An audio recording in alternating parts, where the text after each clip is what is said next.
Welcome to the Women Lighthouse podcast, your friendly guide through all the ups and downs of life. We're here to remind you that every woman has the strength to take charge of her journey and make her dreams come true. Each week, we'll share heartwarming stories and helpful tips from amazing women who have faced their own challenges and come out stronger. Tune in, get inspired, and let's start this exciting journey towards achieving your dreams together. The Women Lighthouse, your guide to a brighter tomorrow. Welcome to the Women Lighthouse podcast. It's great to have you on the show today. Today, I'll be sharing with you about questions you need to ask when getting into a relationship. So I'll begin by saying that I'm not a certified marriage counselor, but I've had experience based on my personal experience, my personal study and research, and also my interest in family life. And I'm also working towards being a certified family life practitioner. For today's episode, I'll basically be sharing out of my wealth of knowledge and experience. And what inspired this episode is I recently watched a movie produced by Omoni Oboli titled I Get to Love You. And I enjoyed every bit of that movie. In fact, I watched that movie over 10 times because the love, the chemistry was so palpable. And I can understand that a lot of ladies today, when it comes to entering or committing themselves to a relationship, one of the first things they look out for is the chemistry. But the question is love enough? Are those emotions enough to build a long life relationship on? There will be so many times where that love, that chemistry will not be there. The question is, what questions do you need to ask yourself and your intended partner or spouse about a relationship or your marriage that you would need to clarify on before committing to it? So let's get right into today's episode. So the first thing is, I recommend counseling. You need to understand from a clear perspective and from a neutral perspective the person you are getting into a relationship with. And the best way to do that is by going for premarital counseling. So when you go for premarital counseling, most times people leave premarital counseling for when they have done the dating period and they are now ready. Maybe a date is set and the church says, oh, you must go through premarital counseling. And maybe by then they've already publicized or declared interest. People are aware that this is someone they want to get married to. But I recommend that even at that early stage, when you've gone beyond friendship and you want to move into commitment, or when you're considering committing to this particular person, it's advisable for both of you to undergo premarital counseling. During the course of the counseling, you will discover more about yourself. Many times, people use the dating and courtship period to explore the chemistry and their feelings, and sometimes they begin to get physical. They lose the main purpose of that season. That season is for personal discovery, for yourself and for the partner you want to commit to. So it's important that you go through counseling where you would be exploring different aspects of your lives, your likes, your dislikes, your past, your parenting, your exposure, your future aspirations, your temperament, your financial management, your health. So many things will be uncovered. I recommend structured premarital counseling. I recommend reading books. Or because sometimes people will say, oh, counseling is expensive. It's an investment. The word of God says that he that wants to build a house must first lay the right foundation. And if the foundation be destroyed, what can the righteous do? So if you want to build your home, and you know the kind of home you want to build, a home that can stand the test of time, you must invest in the foundation. So bringing out money to go for counseling, trust me, is not even something you should be debating about. So if you are yet to commit to a relationship, first, I'll advise that you begin to save for counseling. Find out how much it will cost for you to go through counseling. It could be group counseling, it could be personal or individualized counseling, or a retreat for singles or something. Just make sure that you keep that money down and invest. Read books, resources, listen to videos together, discuss about it. It's a season of self discovery for both of you. So now let's get right into the questions you need to ask your intended partner about the relationship you are both working on building. The first thing you need to know is, why does this person love me? So it's two ways. You ask yourself, why do you love the person you want to date or the person you intend to get married to? And ask that person, why do you love me? The person has maybe confessed his love for you. Ask the person why. It's important. It's important to know why both of you want to commit to the point of even getting married. So write it down. Sometimes you may feel love for a person, but when you ask yourself that question, it helps you really think deep to know, okay, what's really attracted me to this person. So let me give myself as an instance. When it came to my husband, the first thing that attracted to me in my husband was his love for God and for prayer. I met him while we were in fellowship, and first I saw him pray. I began to observe him. I saw that he just had this burning desire for the things of God. And I personally, I had already begun ahead of time to pray about who I was going to get married to. I had even written down the qualities I was looking for. And that first attraction was his love for the things of God and his love for prayer. And from then, I met him, and just as friends, and I love the way you pray. Can you teach me how to pray? And that was how we began. The next thing that attracted me, then he was serving as the librarian of our fellowship, his love for books. My father taught me how to read. We are readers in our family. And when I saw how passionate he was about books and asked him to teach me how to pray, he gave me some books and said, go and read those books. And that was like the second thing that drew me to him. And that was how the bond of friendship began. The next thing was the sense of purpose. Because he kept asking me, do you know your purpose in life? What is your purpose in life?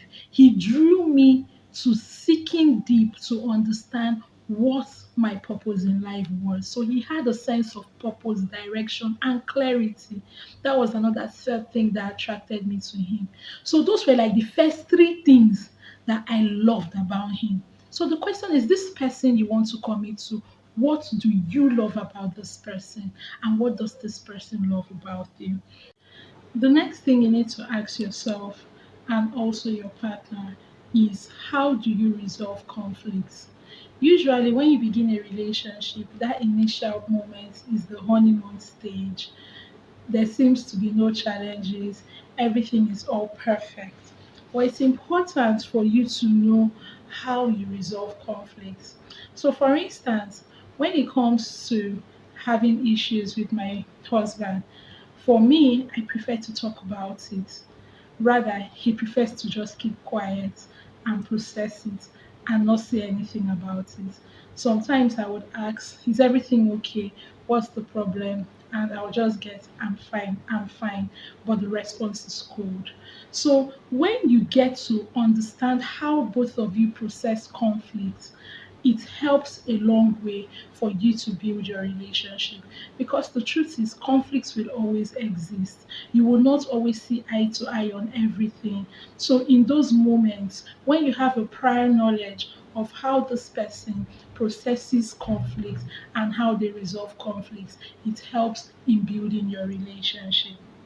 The third question you need to ask is, what are your expectations of each other with regards to your aspirations, your future, your dreams? You would hear that in some cases, as a woman, you went ahead and you got married. Then all of a sudden, in the marriage, some women could come up and say, "Oh, I'm not ready to have kids. I want to wait for the first 1 or 2 years, or I want to pursue my career and attain a certain degree before I start having kids. Because the moment I have kids, it begins to slow me down." And the man will be wondering, okay, the normal thing is for you to get married and begin to have kids. So you can see the conflict of interest. But when you begin to have those kind of conversations about what are your expectations with regards to your aspirations, what do you want to accomplish in the next 5 years? What do you want to achieve in the next 10 years? In the next 20 years? What are your plans? What are your dreams? What are your aspirations? It helps to see if both of you can align and help each other in the fulfillment of your dreams. You need to understand that marriage is beyond love. Marriage is beyond just getting married, being in the safe space, having um, intimate moments together, and starting a family. Marriage is for the long haul. So when the kids grow up and leave, what will both of you be doing? I don't know if you get me. So it's important for you to be in tune with each other's aspirations and dreams and see if they align. So now, for instance, I am family oriented. I've always known that I always want to be together with my family. In fact, the period I experienced a distance marriage, it took a lot of convincing and encouragement from my husband to do it. At that season, my son was still very young. He was not even up to, I think, 6 months. And he gave so many reasons that I could relate to it. And I had to stretch myself and go for a distant marriage. But because I knew I was family oriented, when there was an option of me to get married to someone that would travel a lot, that would not always be present, I knew that that wasn't what I wanted. I didn't want that type of life. So that served as a guide for me on who I was going to marry. It wasn't an option for me to marry a man that will not be present, because I knew for me that would just be a very, very tough and a tight spot. So when you have those kind of conversations when you are courting, it helps you narrow your choice and know if this is really someone you want to do life with on a long haul. The next thing you need to understand is, ask, what is your greatest ambition? So now this is different from the previous point I just mentioned about what are your aspirations. Now, what is your greatest ambition? So, for instance, someone's greatest ambition can be, oh, I want to become the first female president of Nigeria. That's like the greatest thing I can ever think of that I want to accomplish. So when you have an idea, you would know if you are qualified. So now you're asking him, what is your greatest ambition? He is also discovering what your greatest ambition is. For instance, some men are not wired to be husbands to a female president. Some men are just not wired like that, and they know it.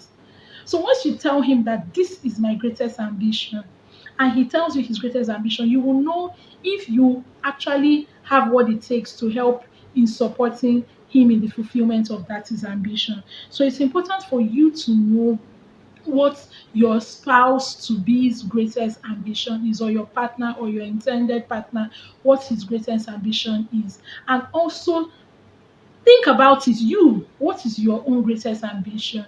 And ask yourself, is this man qualified enough, or does he have what it takes to help me in fulfilling this ambition? Or is he going to tear me down, or is he going to slow me down or discourage me from pursuing that ambition? So another question you need to ask yourself and your partner to be is, what are your deal breakers?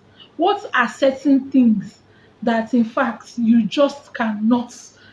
can't even deal with?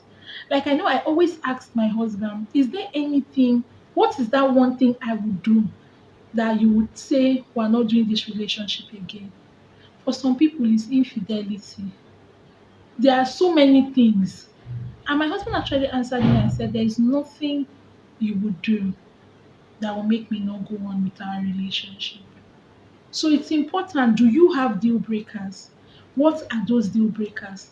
Not that along the way, when you people have progressed along the way, you now all of a sudden encounter a challenge and you say, no, no, no, I can't even handle this, I can't deal with this. From the onset, what are those deal breakers?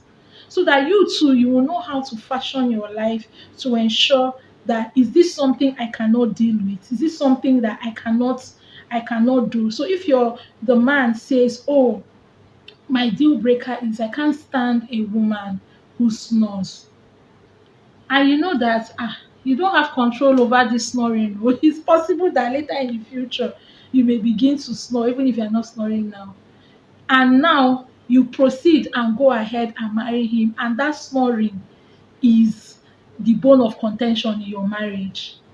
But you knew ahead of time that that was a deal breaker and you still went ahead. So that's the importance of having deal breakers and knowing each other's deal breakers. So the next question you need to be able to ask yourself is, what are your weaknesses?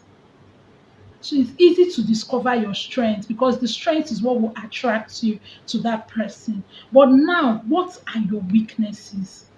Is very, very important. What are those things that you struggle with? So that from the beginning, you know what you are dealing with. So, because weaknesses cannot be changed overnight. I may have a weakness, and even if I have the desire to overcome that weakness, it will take a process. Some will take divine intervention, some will take some level of discipline and extreme commitment to break that weakness or deal with it. So you need to know this person's weakness. Is this something I can live with? If someone's weakness is, for instance, you get angry easily, it's hard for you have anger management issues. Like I had anger management issues. I've shared before on how I was able to overcome my anger management issues. But imagine if I tell my husband I have problem with getting angry, and to him he's a very jejely person, very calm person, and he can't even think of it or manage that kind of situation. You would know that there's no point going on. But if he says, okay, no problem, it's something we can work through it together, and you people get married and you begin to manifest and portray that anger, he will not say that he did not know. He signed up for it. He said he will be with you through thick and through thin. So he should be ready to commit to it. So it's important to know the weakness of the person you are in a relationship with. Another thing is, what are the common values you share? These are not things that should just spring up all of a sudden.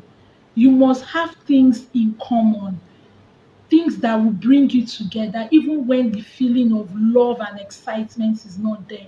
When you have a common value, for me and my husband, we are purpose driven, we are Christians, we love the Lord, and we desire to do the will of God. It is a common value that we share. Not that you are a Christian, you love the things of the Lord, you are attracted to a Muslim because of some qualities you see in him, and tomorrow you end up marrying him, and all of a sudden the problem is preventing you from pursuing your relationship with God. But then they were not common values that you people share. So the easiest way for you to thrive in your relationship and in your marriage in the long haul is for both of you to share common values. So ask your partner, what are your values? Hear what his values are, tell him what your values are, and identify, are there common values that both of you share and that both of you can run with even when things don't seem to be going the right way. Also, it's important to assess their relationship with God. I am a Christian. I love the Lord. I preach about purpose. I preach about fulfillment. I preach about building and nurturing a relationship with God. So it definitely has to be in this point. It's important. If you do not have a relationship with God, or that person doesn't have a relationship with God, trust me, God is the one that created marriage. And that's why that point is important. When you want to know how a thing functions, you go to the person that manufactured that thing. That person will give you a better idea on how to use that thing and leverage on it to your advantage. So you cannot succeed in marriage outside God. It's not possible. It's just not possible. So it's important to know what is the level of relationship with God that this person has. What is the level? Is it, are you the one that will be dragging him to go to church? Are you the one that will be dragging him to build up a prayer altar or an altar for God in your family? Those are things you need to ask yourself. Are you more spiritually mature than this person? Because the man is supposed to be the head of the home, even spiritually. Yes, even as a woman, even if you are spiritually sound, your husband is your covering. So imagine if your husband is not as spiritually sound as you.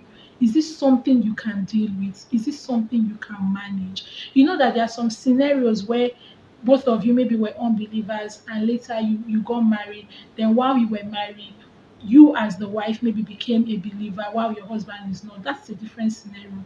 Now, my audience is people that are yet to be married and you have a relationship with God, you need to be able to assess the level of relationship with God your partner has and know if both of you can run together. Does he have, even if you are more spiritually mature than he is, does he have that desire, that longing to grow in his walk with God? When the longing is there, you will see it, you will know it. Does he have that longing to grow and mature in the things of God to the point that he now becomes even more spiritually mature than you, or both of you walk on the same wavelength? So it's important to also know that. Another thing that you should ask are what are your parenting views?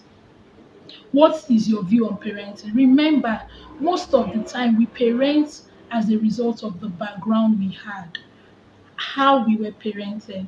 Though it's important to begin to reflect on how you were parented and know the areas you want to improve on. It's also important to know what your parenting style is. There are various parenting styles. I'd encourage you to check the Intentional Parents Academy or check out the Intentional Parents on YouTube by Wendy Ologe. She's a parenting coach and she talks about a lot of things about parenting. It would help you discover your parenting style. So you need to know what your views about parenting are.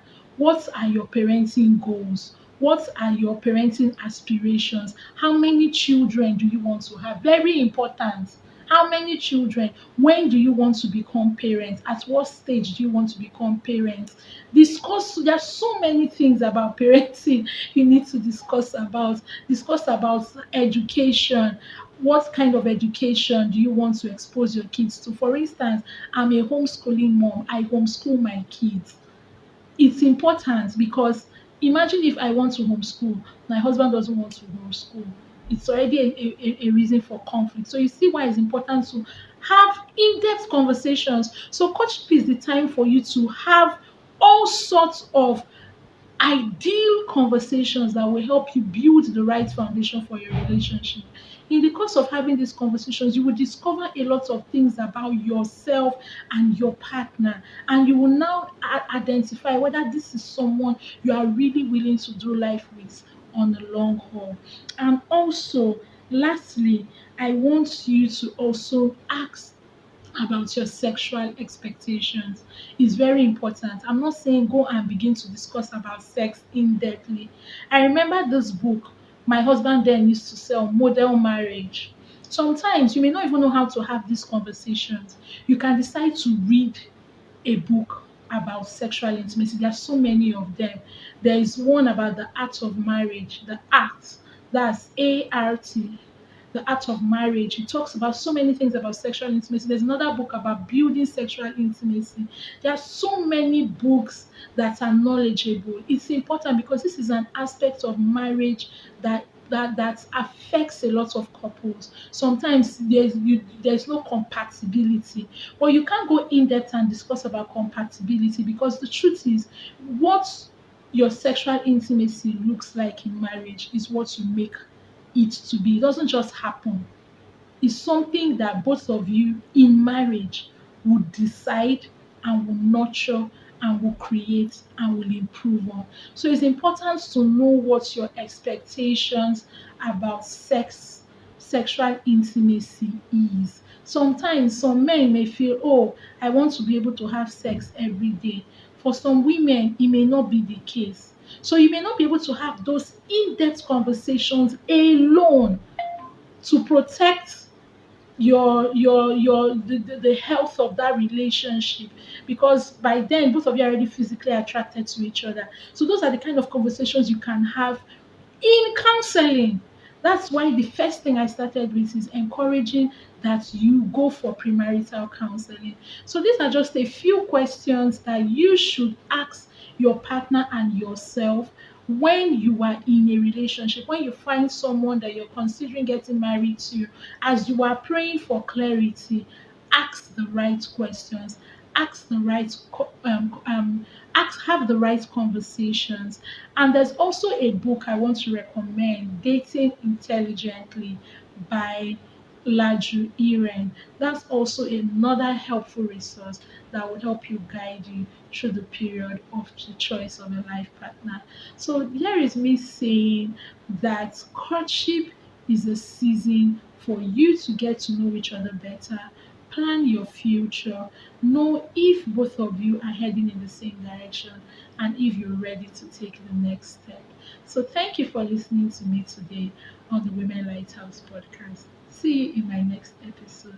Bye. Thank you for tuning in to today's episode of the Women Lighthouse podcast. We really hope today's episode has given you some great tools, resources, and a boost of confidence to take charge of your journey. If you enjoyed this episode, be sure to subscribe on our YouTube channel and hit that notification bell so you never miss an update. You can also follow us on our social media handle for even more tips and a wonderful community that's all about supporting your growth. Join us next time for more uplifting stories and encouraging insights. Until we meet again, keep shining bright, stay inspired, and embrace your unique path to a better tomorrow.